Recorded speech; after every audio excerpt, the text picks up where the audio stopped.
Dito na kami, okay? So ngayon guys, nandito tayo sa loob kung saan nakalagay yung mga pang-display nila rito. Konti lang yung mga pang-display nila rito. So itong car na to, ayan, halos katulad ito sa amin. Ay hindi halos, katulad pala ito sa amin. Yang ganyan na ganyan. So punta naman natin yung isa, yan, color black. Hindi kami mahilig sa color black. Yan, kasi mainit ang panahon dito. Kaya hindi kami mahilig sa color black. At ito naman, ito gusto ko. Gusto ko tong kulay na to. Kaso nung tumingin kami, walang ganitong kulay. Kaya nauwi kami sa color puti. So tingnan nyo yung ilalim. Ang ganda ng ilalim nito eh. Oh. Maluwag yung ilalim niya. Yan, maganda rin yan. Ayan, medyo mahal lang ito. Medyo malaki to doon sa amin. Medyo malaki siya. Hindi ko alam kung anong ano to. XT5. Ay, hindi. Pareho pala to. XT5. Yan. Gusto ko yung kulay niya. Hindi talaga siya totally gray. Ayaw ko sa gray na kulay. Ito, punta naman natin tong itim na to. Yan. Ay, maganda rin. Ganda rin ang interior sa loob. Ayan. Medyo maliit nga lang siya. Halos katulad lang ito ng luma namin. Ito naman, ayan. Ito yung mga bagong labas lang din to. Yung puti na to. Ito puntahan natin. Ito yung Escalade. Ito mahal tong Escalade na to eh. Pero napaka luwag sa loob niyan. Yan, tingnan nyo. Yan yung loob niyan. Sisilipin ko lang. Hindi ko na tingnan ang loob. Hindi ko na bubuksan. Yan, mahaba yung Escalade. Ay, yan. So, dito na muna tayo. Balik na muna ako doon sa waiting area. So, dito guys, ayan, ito yung waiting area nila kapag nagpapaayos kayo ng mga car. Yan, dito, yan, pwede ka magbasa ng magazine. At syempre, meron din silang free snack dito. So, ito yung nandito sa service and parts. Ayan, dito. Yung mga nag-aantay dito, ayan, may mga pinapagawa rin yan sila dyan. Ayan, may libre TV. Ayan, may libre snack. Ayan, meron pang popcorn. Ayan, meron silang popcorn din dyan. At you know, may coffee maker sila doon. So, dito muna ako. Timpla muna ako ng aking kape. Tatapos ko lang magkape. Ayan, kape naman ulit. Wala lang magawa.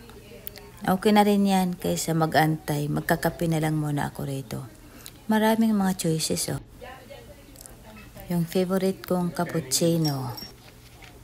Ayan, yan ang titimplahin ko ngayon. Paano ba to? Ano bang gagawin ko rito? Mahirap naman yung hindi ko kabisado yung gamit na to. Maraming pipindutin. Pag-aaralan ko pa yata. So, ayan guys. Tuwing pumupunta kami rito, yan ang ginagawa ko. Kasi libre naman ang coffee. Ang ganda ng machine nila rito. Iba't ibang mga choices. Yan kung ano yung gusto mong timpla. Ayan, ikaw na ang bahala. Sana all may ganito akong coffee maker sa bahay. Para iba-iba. Tuwing timpla ko, iba-iba ang aking titimplahin. So, ayan. Tingnan natin. Magko-coffee na muna tayo. At syempre, hindi mawawala yung pagkain dito. Ayan, may chips. May bread, ayan. Makakuha nga.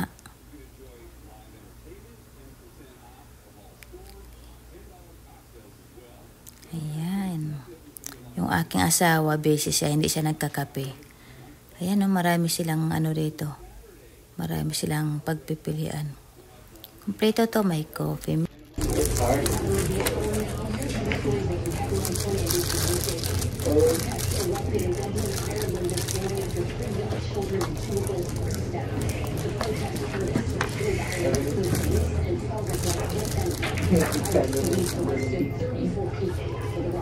So, ayun guys, nandito na rin kami. Natapos na rin yung pag-i-install ng chips.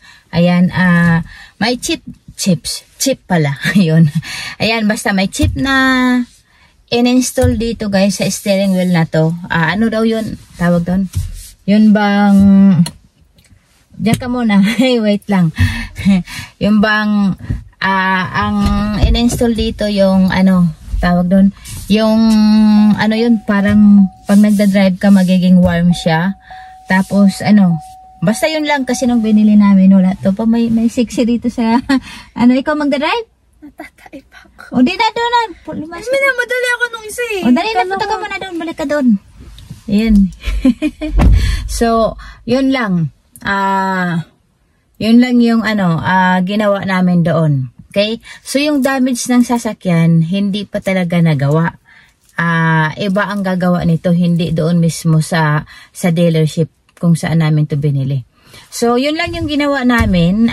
Umabot din yun ng 1.5 oras na pag-aantay. Kaya, ayan, nakagawa ako ng content para lang i-share ko to sa inyo. So, yun lang. Naano lang ako, sad lang ako kasi nga sa sobrang ingat ko mag-drive, sa sobrang ano ko talaga nagpipi attention naman ako kapag nagda-drive ako, pero yun ang sinasabi na kapag oras mo kahit gaano ka kaingat kapag yung mga ibang nagda-drive ay mga kaskasero, so mauuwi din sa wala yung pag-iingat mo.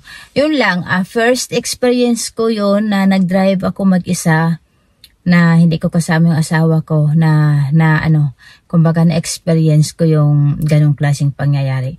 Ano lang kasi yun kumbaga ang nangyari kasi ay, ano po, nasa parking, palabas ako ng parking, garage, tapos, daan-daan naman kasi ang minimum or maximum doon ng takbo is, ano nga lang 10, ay hindi, 5 nga lang, 5 miles per hour. Kaso, pababa po ako kasi galing ako sa 5th floor, tapos pababa ako, papunta na ako sa 4th floor, tapos may isang corner, kumbaga umiikot ako doon sa isang corner. Halimbawa, ito yung corner na to, ganito.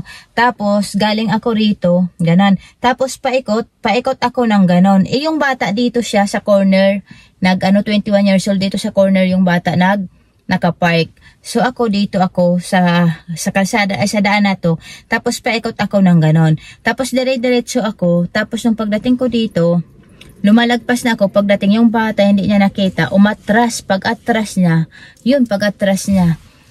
inatrasan niya yung car na yan. Itong car na to. So yun, ganon po ang nangyari. So yun lang po, yun lang yung nangyari. Tapos nagkataon din na may in-install din dito sa sasakyan namin. So yun lang yung aking ganap tong araw na to. Tapos ayan, may plana naman kami ng anak ko, pero kakaibang na naman, may lakad lang ako punti. Pero dito ko na rin tatapusin yung aking content na to. Sinare ko lang sa inyo yung kung anong ginawa ko tong araw na to. Okay? So maraming salamat po sa pakikinig nyo dyan. At pagsubaybay sa video ko na to, at sana abangan nyo pa ang susunod kong video. Okay? Maraming salamat po sa inyo guys, at thanks for watching. Mabuhay!